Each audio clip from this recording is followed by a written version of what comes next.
Details చూసుకుంటే అన్నమయ్య జిల్లా రాయచోటిలో TDP senior నేత సుగవాసి ప్రసాద్ బాబు సంచలన వ్యాఖ్యలు చేశారు. 2029 అసెంబ్లీ ఎన్నికల్లో తాను ఎమ్మెల్యేగా పోటీ చేసి తన సామర్థ్యాన్ని నిరూపిస్తానని ఆయన స్పష్టం చేశారు. కొత్తపల్లిలోని శ్రీరామ్ నగర్ గ్రామంలోని తన తండ్రి సుగవాసి పాలకొండ్రాయుడు సంస్కరణ సభలో ఆయన పాల్గొన్నారు. తాను ఏ గ్రామానికి వెళ్లినా తన తండ్రి చేసిన సేవలను గుర్తు చేస్తూ ప్రజలు చూపించే ప్రేమ తృప్తిని ఇస్తుందన్నారు. ఎన్నికల్లో టీడీపీ విజయం కోసం తాము శ్రమించినప్పటికీ తనను కొందరు పార్టీకి దూరం చేయాలని కుట్రలు పన్నారని ప్రసాద్ బాబు ఆరోపించారు. ఎంతవరకు అభిమానం చూపిస్తానో, ఎంతవరకు నిజాయితీగా పనిచేస్తానో అంతవరకు గౌరవం ఇస్తా. నా విషయంలో గాని, నన్ను నమ్ముకున్న వాళ్ళ విషయంలో గాని మీరు బెదిరింపులకు దిగి ఏదన్నా చేస్తే నేను అంతకంటే పనిచేస్తా. పార్టీని ఒప్పిస్తా, పార్టీలో ద్రోహం చేసే వాళ్ళందరినీ ఒప్పిస్తా. నాకు ఈ రోజు ద్రోహం చేసే వాళ్ళను పార్టీ కోసం పనిచేస్తా. ఖచ్చితంగా 2029లో తెలుగుదేశం పార్టీ టికెట్ సాధిస్తా.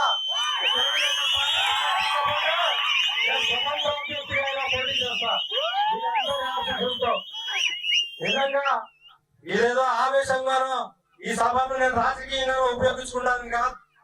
నిజంగా నాకు జరిగిన ద్రోహానికి గ్రామంలో ఉండే మీ అందరికీ తెలియాలి. ఈ సభ సంగారెడ్డి జిల్లాలో చోటు చేసుకున్న సిగాచి ఫార్మా పరిశ్రమ అగ్ని ప్రమాదం ఘటనపై జిల్లా యంత్రాంగం స్పందించింది.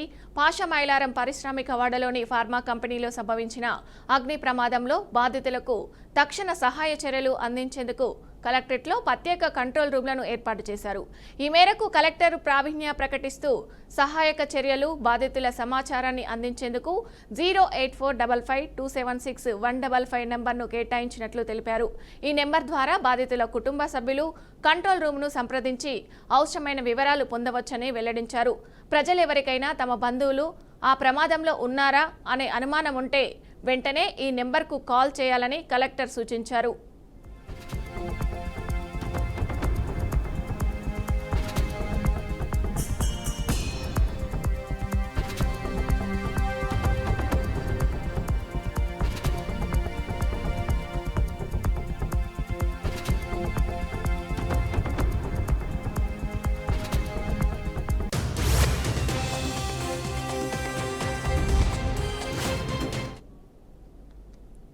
సంగారెడ్డి జిల్లా పాషమైలారం ఘటనలో మృతుల సంఖ్య 16కు చేరింది. శిథిలాల కింద 2 మృతదేహాలను గుర్తించింది ఎన్డీఆర్ఎఫ్. ఘటనా స్థలంలో సహాయక చర్యలు కొనసాగుతున్నాయి. ఇప్పటికే ఆసుపత్రిలో మరో 34 మంది చికిత్స పొందుతున్నారు. కాగా రేపు ఘటనా స్థలాన్ని సీఎం రేవంత్ రెడ్డి పరిశీలించనున్నారు.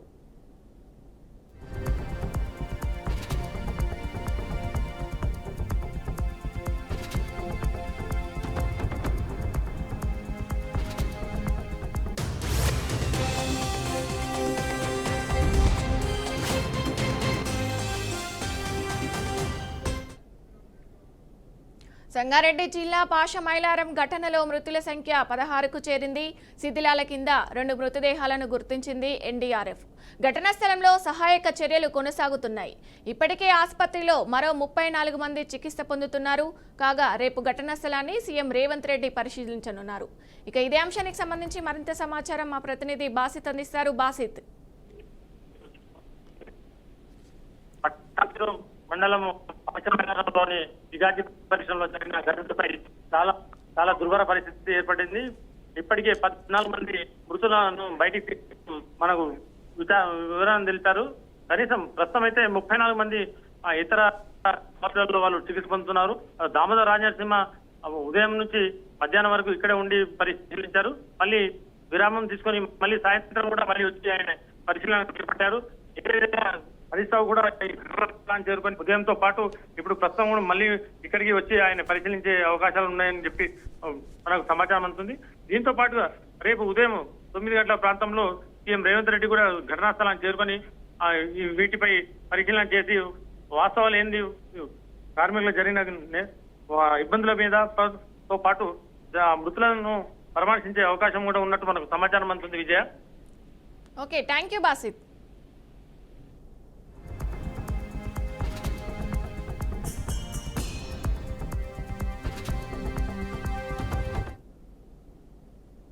హైదరాబాద్ ఉప్పల్లో రోడ్డు ప్రమాదం చోటు చేసుకుంది. కాలేజీ బస్సు వెనక టైర్ల కింద పడి ఓ ప్రైవేటు ఉద్యోగి మృతి చెందాడు. జైపూర్ కాలనీకి చెందిన సంపత్ అనే ఉద్యోగి తన బైక్కు వెళ్తుండగా Keshav memorial engineering college bus టైర్ల కింద పడ్డానని స్థానికులు తెలిపారు. బాధితుడిని స్థానికులు వెంటనే ఆసుపత్రికి తరలించారు. కానీ అప్పటికే అతడు మృతి చెందినట్లు వైద్యులు వెల్లడించారు. ఘటనపై పోలీసులు కేసు నమోదు చేసి దర్యాప్తు చేస్తున్నారు.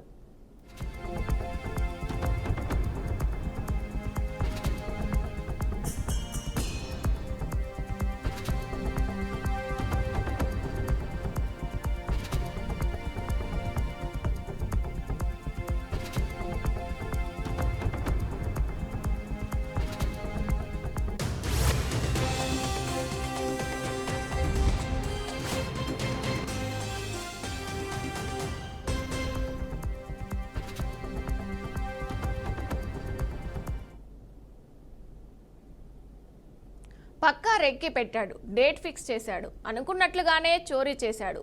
హైదరాబాద్ దిల్సుఖ్ నగర్లో మొబైల్ స్టోరు బిగ్ సి షోరూంలో చోరీ కలకలం రేపింది. గుర్తు తెలియని దుండగుడు స్టోర్లోకి ప్రవేశించి షాప్ మొత్తాన్ని లూటీ చేశాడు.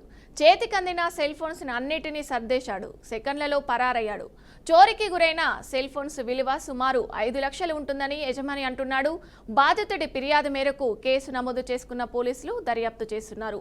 సీసీటీవీ ఫుటేజ్ ఆధారంగా విచారణను ముమ్మరం చేశారు. నిందితుడిని గుర్తుపట్టేందుకు ప్రయత్నిస్తున్నారు.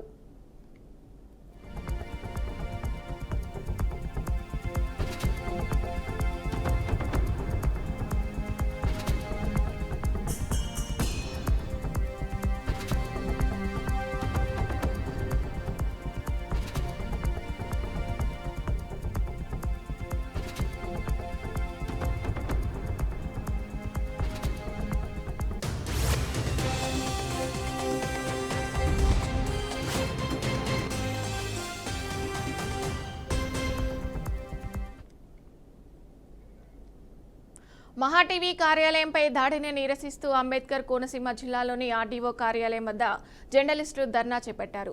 ఈ విషయంపై ఆర్డీఓ దేవరకొండ అఖిలకి వినతిపత్రం అందజేశారు. జర్నలిస్టులపై జరుగుతున్న దాడులను అణచేందుకు ప్రత్యేక రక్షణ చట్టాలు తీసుకురావాలని వారు డిమాండ్ చేశారు.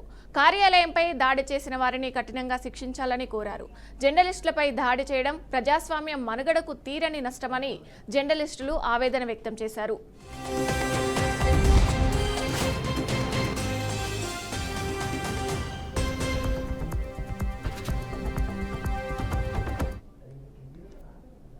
రామచంద్రపురం శాఖ తరఫున ఈరోజు ఆర్డీఓ కార్యాలయం వద్ద జర్నలిస్టు సంఘాల తరఫున ధర్నా చేయడం జరుగుతుంది. ఈ నెల 28వ తేదీన హైదరాబాద్లో మహాటీవీ కార్యాలయంపై బీఆర్ఎస్ కార్యకర్తలు దాడి చేసి కార్యాలయాన్ని ధ్వంసం చేశారు. అలాగే అక్కడ ఉండే జర్నలిస్టులందరినీ కూడా భయభ్రాంతులకు గురి చేశారు. దేశవ్యాప్తంగా కూడా మీడియాపై దాడులు జరుగుతున్నాయి. ప్రజలకు ప్రభుత్వానికి వార్తగా ఉంటున్న మీడియా సంస్థలపై దాడులు అనేది ప్రజాస్వామ్యంపై దాడి. ఇది ప్రజాస్వామ్యానికి మానవ మనుగడకు అత్యంత ప్రమాదకరం. ఈ దాడులను అందరూ కూడా ముక్తకంఠంతో ఖండించవలసిన అవసరం ఉంది. మన వ్యవస్థలన్నీ కూడా 4వ స్తంభమైనటువంటి మీడియాను కాపాడుకోవాల్సిన బాధ్యత ప్రభుత్వాల మీద, పార్టీల మీద కూడా ఉంది.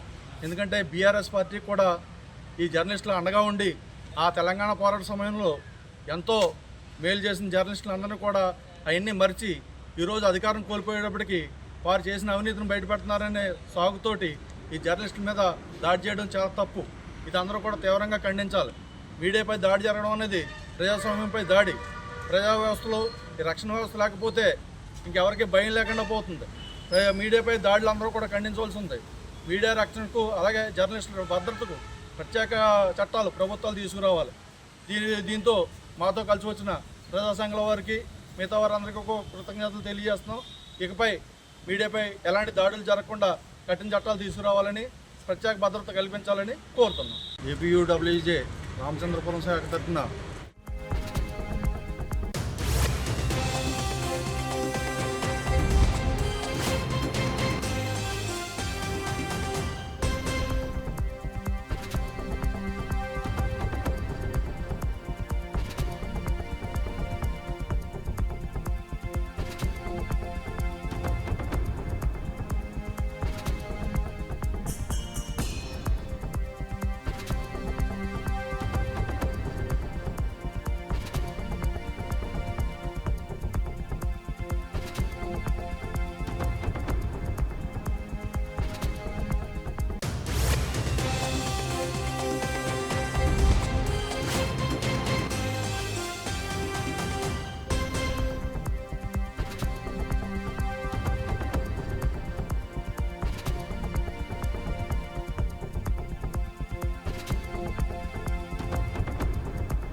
బనకచెర్ల విషయంలో ఏపీ ప్రభుత్వానికి కేంద్రం షాక్ ఇచ్చింది. పోలవరం బనకచెర్ల ప్రాజెక్టుకు అనుమతులు ఇవ్వలేదని కేంద్రం నిపుణుల కమిటీ స్పష్టం చేసింది.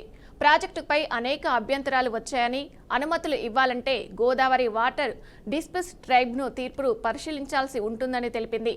పర్యావరణ అనుమతులకు సిడబ్ల్యూసి సంప్రదించడం అత్యవసరమని కమిటీ అభిప్రాయపడింది.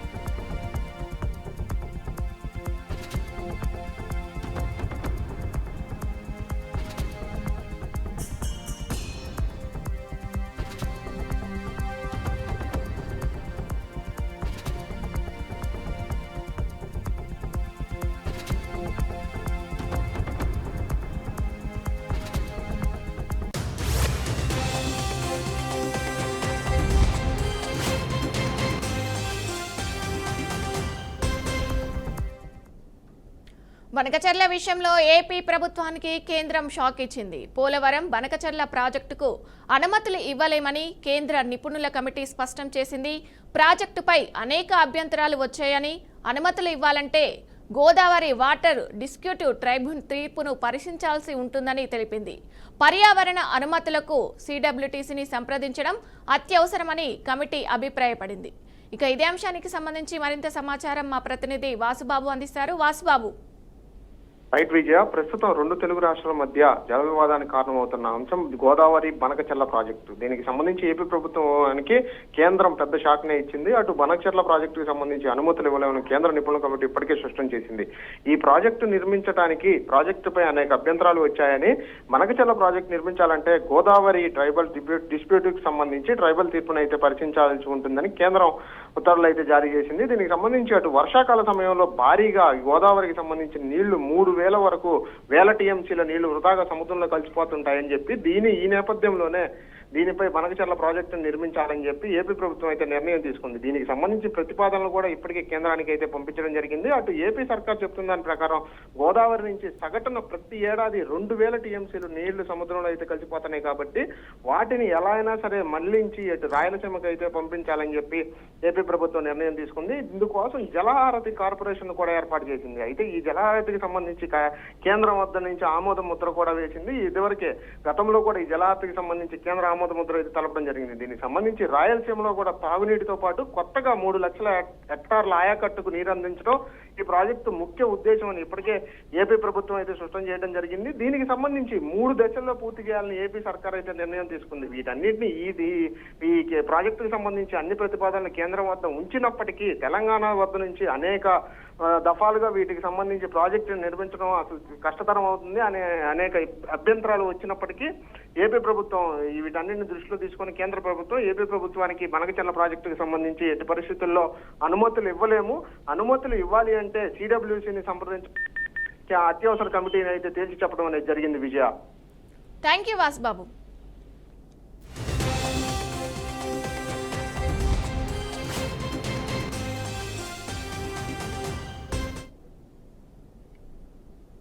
సంగారెడ్డి జిల్లా ఇండస్ట్రియల్ పార్కులోని సిగాచి కెమికల్స్ పరిశ్రమలో పేలుడు ఘటనపై ప్రధాని మంత్రి నరేంద్ర మోదీ తీవ్ర దిగ్భ్రాంతి వ్యక్తం చేశారు. మృతుల కుటుంబాలకు ప్రగాఢ సానుభూతి తెలియజేశారు. ఈ పేలుడు ఘటనలో ప్రాణాలు కోల్పోయిన వారి కుటుంబ సభ్యులకు ఎక్స్ గ్రేషియా ప్రకటించారు. ప్రమాదంలో మరణించిన ఒక్కో కుటుంబానికి 2 లక్షల రూపాయలు, గాయపడిన వారికి 50,000 రూపాయలు ప్రధానమంత్రి జాతీయ సహాయ నిధి కింద ఇవ్వనున్నట్లు ప్రకటించారు. ఈ మేరకు ఎక్స్లో పోస్ట్ పెట్టారు. గాయపడిన వారు త్వరగా కోలుకోవాలని ఆకాంక్షించారు.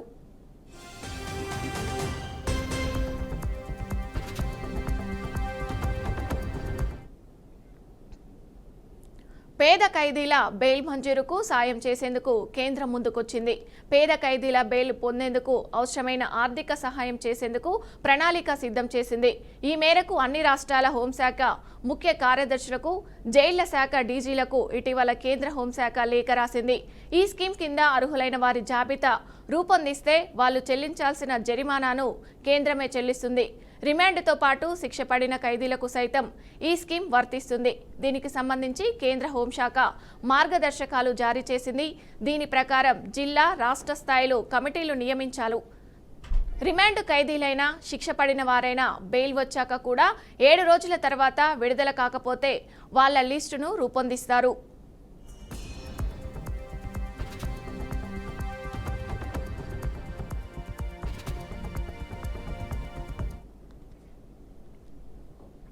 రంగారెడ్డి జిల్లా గడ్డిహన్నారం మార్కెట్లో ఎమ్మెల్యే మల్రెడ్డి రంగారెడ్డి సమీక్ష సమావేశాన్ని నిర్వహించారు. గత 4 సంవత్సరాలలో చాలా అవకతవకలు జరిగాయని ఆరోపించారు. కమిషన్ ఏజెంట్లు 28 లక్షల రూపాయలను నెలకు లూటీ చేశారని చెప్పారు. రైతుల పక్షాన నిలబడే బాధ్యత తమపైన ఉందన్నారు. 12% కమిషన్ను ఏజెంట్లు వసూలు చేస్తున్నారని చెప్పారు. చట్టం ప్రకారం 4% వసూలు చేయాలన్నారు. 8% కమిషన్ను ఏజెంట్ల చేతుల్లోకి వెళ్తుందని మండిపడ్డారు. 4% కంటే ఎక్కువ కమిషన్ తీసుకుంటే లైసెన్సు రద్దు చేస్తామని ఏజెంట్లను హెచ్చరించారు.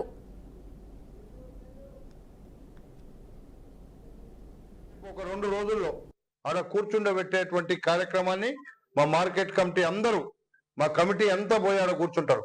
పోలీసును పెట్టినా, పోలీసుకు చెప్పినా ఆడ ఎవరన్నా ఉండనియండి, ఒక్కడో ఇద్దరో తిట్టుకుంటారేమో, తిట్టుకుంటే వీళ్ళు స్ట్రిక్ట్ చేస్తున్నారని. వీళ్ళంతా రైతులను కొడుతున్నారు, గుంజుకుంటున్నారు, దళారీలు తినేస్తున్నారు. ఆ వ్యవస్థ పోవాలని ఆ నిర్ణయం తీసుకున్నామని చెప్పి తెలియపరుస్తున్నాం. అదేవిధంగా ఇక్కడ మనకుండేటువంటి రైతు బజార్లు ఉన్నాయి 2. ఒకటి వనస్థలిపురం రైతు బజార్, ఇంకొకటి కొత్తపేటలో బాబు జగజీవన్ రామ్ భవన్ పక్కకుండేది. అవి 2 కూడా నేను ఎమ్మెల్యేగానే ఉన్నప్పుడు పెట్టిన రైతు మార్కెట్లు. ఈ రోజు మొత్తం దళారీలతో నిండిపోయిన రైతు అంటే రైతే లేడు అక్కడ. అందుకే అక్కడ రైతులు వస్తున్నారా లేకపోతే ఏం చేయాలా, మీరు రైతులతో మాట్లాడమని చెప్పిన మా వాళ్ళకు. అక్కడ రైతులు తీసుకునే నిర్ణయమే ఫైనల్. రైతులు ఏమి కావాలంటే అది చేయమని చెప్పినా దానికి అన్ని విధాల సపోర్ట్ చేసే బాధ్యత నాది, మన ప్రభుత్వాన్ని. పనిచేసే బాధ్యత మా మార్కెట్ కమిటీది. ఇవన్నీ మేము మాట్లాడుకున్నాం. ఈ 3.5 గంటల్లో బ్రహ్మాండంగా మా ముఖ్యమంత్రి గారికి ఒక కోరిక మేమందరం అడుగుతున్నాం. ఒక ఇంటర్నేషనల్ మార్కెట్ మనకు రాబోతుంది. ఆ మార్కెట్కు బ్రహ్మాండమైనటువంటి వసతులు కల్పించి, రైతులకు కల్పించి, ఇది ఆ మార్కెట్ కడితే ఒక్క మన ఆంధ్రప్రదేశ్, తెలంగాణనే కాదు, మొత్తం భారతదేశంలో ఉన్న అన్ని రాష్ట్రాలలో ఆడ మార్కెట్కు వచ్చే విధంగా తయారు చేస్తున్నామని చెప్పి తెలియపరుస్తుంది. రేపు ఒక 2 రోజుల్లో ఆడ కూర్చుండబెట్టేటువంటి కార్యక్రమాన్ని హిమాచల్ ప్రదేశ్లోని కాంగ్రా, కుల్లు జిల్లాల్లో క్లౌడ్ బరస్ట్ల కారణంగా ఆకస్మిక వరదలు సంభవించాయి. ఈ వరదల కారణంగా 17 మంది మృతి చెందారు. అలాగే మరో 7 నుంచి 20 మంది మిస్ అవ్వగా వారి కోసం రెస్క్యూ ఆపరేషన్ కొనసాగుతున్నాయి. అయితే భారీ వర్షం కురుస్తుండటంతో గత 3 రోజులుగా రెస్క్యూ కొనసాగుతూనే ఉంది. ఉత్తరాఖండ్లో భారీ వర్షాల కారణంగా కొండ చర్యలు విరిగిపడి 2 మృతి చెందగా 7గురు గల్లంతయ్యారు. ఉత్తరకాశీలో జరిగిన ఈ ఘటన నేపథ్యంలో చార్ధమ్ యాత్ర తాత్కాలికంగా నిలిపివేశారు. అలాగే మరో 2 రోజుల వరకు భారీ నుంచి అతి భారీ వర్షాలు కురుస్తాయని హిమాచల్ ప్రదేశ్లోని 10 జిల్లాలకు వాతావరణ శాఖ రెడ్ అలర్ట్ జారీ చేసింది. అలాగే ఉత్తరాఖండ్లోని 3 జిల్లాలకు రెడ్ అలర్ట్ జారీ చేశారు.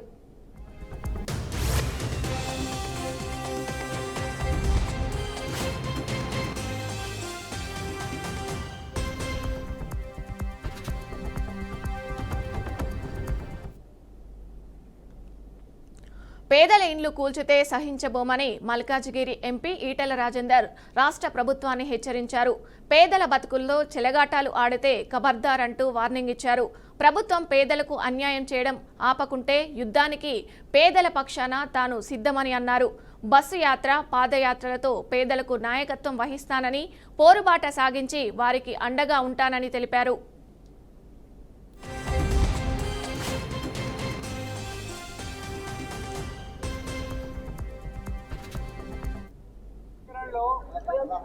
హైడ్రా దుర్మార్గాలు, రెవెన్యూ అధికారుల ఆగడాలు పేద ప్రజలకు కంటి మీద కురుపులు ఎక్కడ చేయడమే కాకుండా పేదల ఇళ్లను కూల్చివేసి పేదల గూడును చెదగొట్టి పేదల బతుకుల్లో మట్టి కొడుతున్నటువంటి దుర్మార్గ ప్రభుత్వాన్ని చూస్తా ఉన్నాం. నేను ఇక్కడ బాలాజీ నగర్ లో, జవహర్ నగర్ లో, అరుంధతి నగర్ లో హైడ్రా వాళ్ళు, రెవెన్యూ అధికారులు రెవెన్యూ అధికారులు 30 ఏళ్ల క్రితం 40 ఏళ్ల క్రితం కట్టుకున్న గుడిసెలు కావచ్చు, రేకుల షెడ్లు కావచ్చు, ప్లాస్టిక్ షీట్ల కింద జీవించే వాళ్ళు కావచ్చు, వాళ్ళ భూమి 30 గజాలు, 40 గజాలు, 50 గజాలు, 60 గజాలు చిన్న అంటే పొట్ట చేత పట్టుకొని కూరగాయలు అమ్ముకొని పండ్లు అమ్ముకొని ఇళ్లల్లో పనిచేసుకొని బతికేటువంటి కుటుంబాలు ఇవాళ కొంచెం ఓ 1,00,000 రూపాయలు 2,00,000 రూపాయలు సంపాదించుకొని చిన్నపాటి రేకుల షెడ్ వేసుకుందామన్నా, రేకుల షెడ్ తీసేసి ఒక స్లాబ్ వేసుకుందామన్నా కూడా గద్దల్లా వాలిపోయి లంచాలు కనుక ఇవ్వకపోతే, లంచాలు ఆ 30 గజాల నుంచి 60 గజాల భూమిలో ఇల్లు కట్టుకుందామంటే 4 లక్షల రూపాయలు 5 లక్షల రూపాయలు లంచం ఇవ్వకపోతే కాంప్లైంట్ రూపంలో ఇచ్చి కూలగొడుతున్నారు. ఇండియన్ ప్రీమియర్ లీగ్ వ్యవస్థాపకుడు మాజీ చైర్మన్ అయిన లలిత్ మోదీకి సుప్రీంకోర్టులో ఎదురుదెబ్బ తగిలింది. పేమా నిబంధనల ఉల్లంఘనకు సంబంధించిన కేసులో ఈడీ తనకు విధించిన జరిమానాను బీసీసీఐ చెల్లించేలా ఆదేశాలు ఇవ్వాలని లలిత్ మోదీ దాఖలు చేసిన పిటిషన్ను సర్వోన్నత న్యాయస్థానం తిరస్కరించింది. పేమా నిబంధనల ఉల్లంఘించారంటూ ఈడీ ఆయనకు 10.65 కోట్ల జరిమానా విధించింది. అయితే గత సంవత్సరం డిసెంబర్ 19న బాంబే హైకోర్టు లలిత్ మోదీకి 1,00,000 జరిమానా విధించింది. విదేశీ మారక నిర్వహణ చట్టం ఉల్లంఘించినందుకు ఎన్ఫోర్స్మెంట్ డైరెక్టరేట్ విధించిన 10.65 కోట్ల జరిమానాను చెల్లించాలని బీసీసీఐని ఆదేశించాలని కోరుతూ ఆయన దాఖలు చేసిన పిటిషన్ను తిరస్కరించింది. లలిత్ మోదీ తన పిటిషన్లో తాను బీసీసీఐ ఉపాధ్యక్షుడిగా నియమితుడయ్యానని, ఆ సమయంలో ఐపీఎల్ పాలిక మండలి చైర్మన్గా ఉన్నానని గుర్తు చేశారు.